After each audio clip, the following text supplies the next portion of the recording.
বাবা একটা কথা বলছিলাম। বল, কি বলছিস বল। বাবা বই কিনতে হবে, 1000 টাকা দাও না।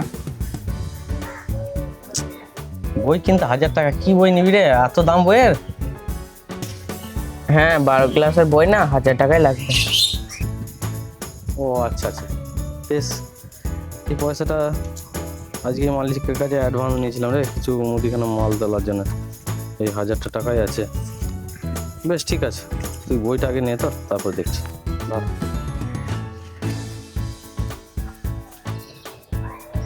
আমার ওইসব কাজ পরে হবে, সব কাজ ফেলে আগে পড়াশোনার কাজে সাহায্যটা আমার করা আগে দরকার তোকে। তাই আমার এইসব কাজ করে থাকুক, আগে তোর পড়াশোনাটা যাতে ঠিকভাবে চলে, পড়াশোনার জন্য কোনো রকম বাধা বিপত্তি না আসে পয়সার জন্য। তুই আগে পয়সাটা নিয়ে বইটা কেনগা, বইটা কিনে নিবি, ঠিক আছে? আর কোথায় যাবি তুই এখন, স্কুলে যাবি তো? হ্যাঁ বাবা স্কুলে যাবো আমি। ও আচ্ছা আচ্ছা, মালিক তো আমাকে এখনই ফোন করেছিল, তোর স্কুলের ওখান থেকেই ভাড়া উঠবে একটা, আমি ওইদিকেই গাড়ি নিয়ে যাবো। তা চ, তোকে শুধু ছেড়ে দিকে চ। না না বাবা, ওই স্টেশনে আমার বন্ধুগুলো দাঁড়িয়ে আছে, ওদেরকে বললাম দাঁড়াতে বাসের জন্য। আমরা সবাই একসাথে যাবো, বইটাও কিনে নেবো। বেশ ঠিক আছে, তাই যা, সাবধানে যাস তুই। ঠিক আছে বাবা।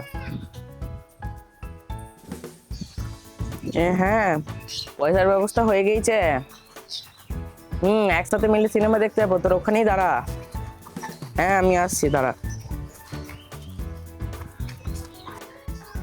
হ্যাঁ হ্যাঁ ঠিক আছে রে। হুম।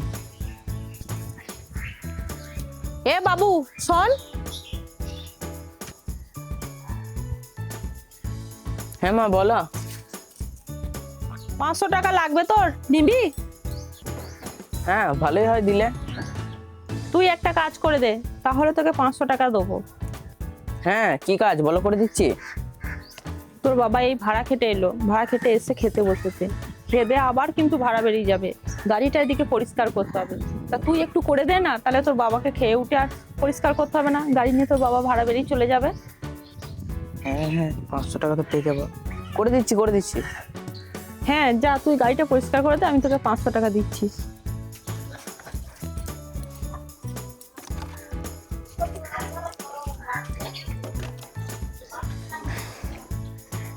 বিশাল গরম।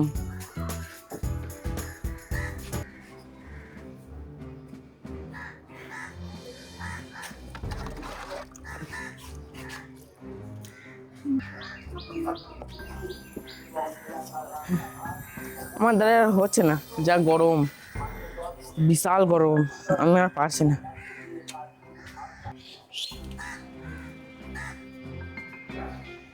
আমার দ্বারা আর হচ্ছে না, এই রোদে গরমে পারছি না আমি।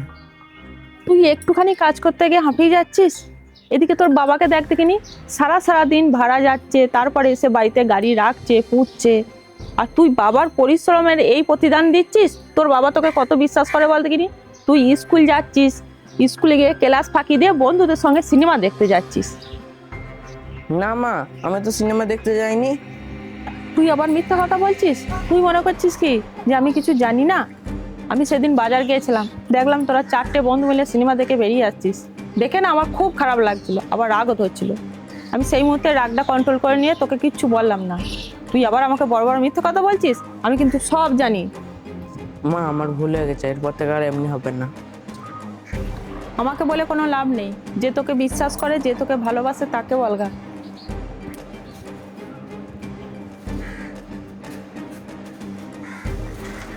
বাবা কি করছো? এই যে জ্বালানগুলোর ব্যবস্থা করে দিচ্ছি, তোর মা তো রান্না চাপাবে। বল, কি বলছিস? বাবা আমার ভুল হয়ে গেছে, আমাকে ক্ষমা করে দাও। কেন রে, ভুল হয়ে গেছে এইসব বলছিস কেন, কি হয়েছে কি? বাবা তুমি আমাকে যে 1000 টাকাটা দিয়েছিলে না বই কেনার জন্য, আমি সেটা দিয়ে বই কিনিনি, সেটা দিয়ে আমি বন্ধুদের সাথে সিনেমা দেখতে গেছিলাম। আমি আর এই ভুল জীবনে করব না, আমাকে ক্ষমা করে দাও। তুই 1000 টাকাটা নিয়ে বই না কিনে সিনেমা দেখেছিস? কি বলি বল, তুই তো বড় হয়েছিস, কিছুটা হলেও তোর বোধ বুদ্ধি হয়েছে।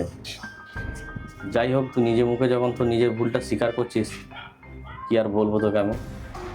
এই জিনিস আর করিস না, দেখতে পাচ্ছিস তো বাবা, ওই রকম করে ফাঁকি দিয়ে নিজে ফাঁকে পড়ে যাবি। ওইসব কাজ আর করিস না, যাই হোক, আমি কিছু মনে করিনি, যা আমি তোকে ক্ষমা করে দিচ্ছি। যা, যা পড়তে পারবে, যা।